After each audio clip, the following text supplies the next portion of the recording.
Over half a century ago, overhead transparency projectors emerged as a foundational teaching tool in the classroom. While many of these projectors are still available in the classrooms at ACC, there is another teaching tool for you to use that provides more versatility and ease of use. These are document cameras.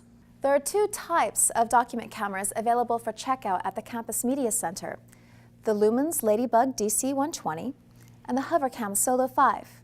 Both of these document cameras will display flat images like transparencies, handouts, and photos, display three-dimensional objects like textbooks, calculators, or models, let you use the mouse as a tool for drawing on top of the image, add typed annotation to the image, allow you to freeze the frame, take still shots, and record video with audio.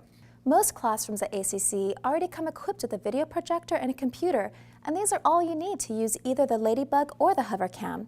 Let me show you the basics of how to get started. First, make sure that the Ladibug software has been loaded onto the computer. Take a look at the desktop screen. If you see this Ladibug icon, then the software is ready to use. If you don't see it, the software can be downloaded quickly and easily. Just ask a media staff member for help. There's a USB port at the back of the Ladibug. Use the USB to USB cable provided to connect the Ladibug via this port with the USB port on the computer. Next, double-click the Ladibug icon on the desktop. You should see a second, larger Ladibug icon pop up on your screen. Scroll over this larger icon to access the menu functions. Select the Preview button to display a live image. Once you see your live image, you may wish to physically adjust your Ladibug. The camera is connected to a long joint-free gooseneck that can be bent in any direction and twisted 360 degrees. Once you physically position the camera where you want it, you can engage the autofocus feature by pressing on the white focus buttons on either side of the camera. The menu has some additional buttons that help you modify the display. The brightness button will adjust image brightness. The lamp button will turn the built-in lamp on and off. The auto-tune button will adjust for best image quality, including white balance, color correction, and focusing. The zoom button will enable you to zoom in and out from the image. The annotation button will activate annotation tool palette. From here, you can choose to add text or draw directly onto the displayed image.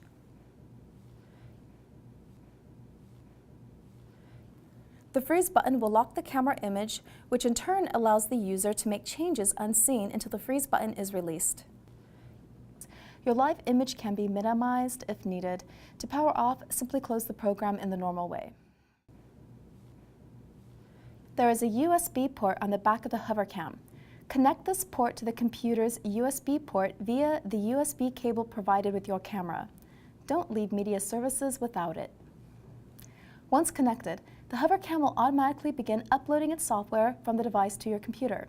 The software will install within minutes.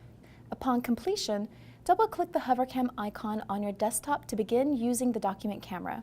The initial software screen will prompt you to select Video, Scan, Connect, or Archive. For the purposes of using the HoverCam as a document camera in your classroom, mouse over the video selection and click. At this point, you should have a live image. You may want to adjust the physical position of the HoverCam to better suit your needs. The HoverCam has a sliding post for two types of height adjustment and an arm with two pivot points for additional adjustment.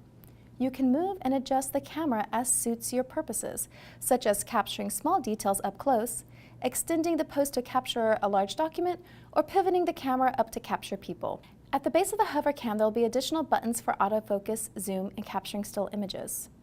Once you have the HoverCam physically positioned, you also have a variety of tool palettes available within the software window to modify your displayed image. The lower horizontal toolbar has features that will enable you to minimize the window, rotate the image, zoom,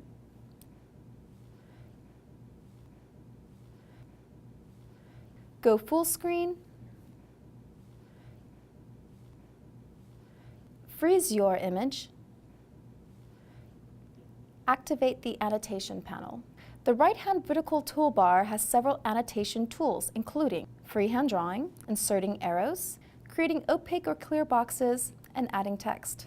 The left-hand vertical toolbar enables you to change brightness, color saturation, and contrast. There are a lot of tools within the HoverCam software window, and at first glance, it may look a little overwhelming. But for the purposes of your most straightforward document camera exercises, the Go Full Screen button and the Minimize are your most basic go-to tools in your software tool belt.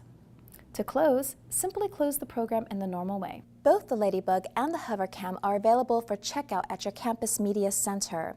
Faculty may have the option of placing either one of these devices on reserve for regular use throughout the semester.